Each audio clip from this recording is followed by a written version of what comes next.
दोस्तों, इस वीडियो को भूलकर भी मत देखिएगा, क्योंकि इसे वही लोग देख सकते हैं जो भगवान विष्णु के प्रिय हैं। चलिए जानते हैं कैसे बना भगवान विष्णु का वाहन गरुड़। कहानी शुरू होती है ऋषि कश्यप की दो पत्नियों से, विंता और कद्रू। कद्रू सर्पों की माता, विंता गरुड़ और अरुण की जननी। दोनों बहनों में प्यार कम, प्रतिस्पर्धा अधिक थी। एक दिन आकाश में प्रकट हुआ एक दिव्य घोड़ा। उसकी पूंछ का रंग देखकर दोनों बहनों के बीच लगी एक ऐसी शर्त जिसने भविष्य बदल दिया। विंता, पूंछ सफेद है। कद्रू, नहीं, काली है। और शर्त थी जो हारेगी वो दूसरी की दासी बनेगी। लेकिन कद्रू ने धोखे का सहारा लिया।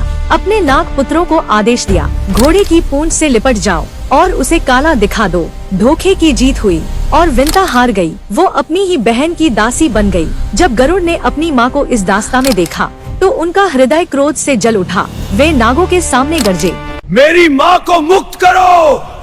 नाग हंसे और बोले, मुक्ति चाहिए तो स्वर्ग से अमृत का कलश लाकर दो।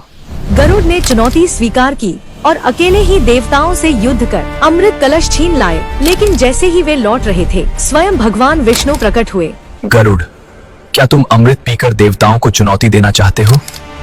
प्रभु, यह मेरे लिए नहीं, यह मेरी माँ की मुक्ति की कीमत है। गरुड़ के त्याग और साहस से प्रसन्न होकर विष्णु बोले, तुम अमर रहोगे और आज से मेरे वाहन बनोगे। गरुड़ ने वरदान मांगा, प्रभु, मेरा चिन्ह सदैव आपके ध्वज पर रहे। तभी से विष्णु का ध्वज कहलाया गरुड़ ध्वज। और विंता सदैव के लिए मुक्त हो गई। लेकिन नागों के साथ एक रहस्य और जुड़ा। वे अमृत पीने से पहले स्नान करने गए और तभी इंद्र आ पहुँचे। कलश उठा लिया और स्वर्ग ले गए। नाग लौटे और वहाँ पाया सिर्फ घास। उन्हें लगा कि यहाँ अमृत की कुछ बूंदें गिरी होंगी, इसलिए वो उस जगह को चाटने लगे। इसी से उनका मुंह फट गया और तभी से कहा जाता है, नागों की जहवा फटी होती है।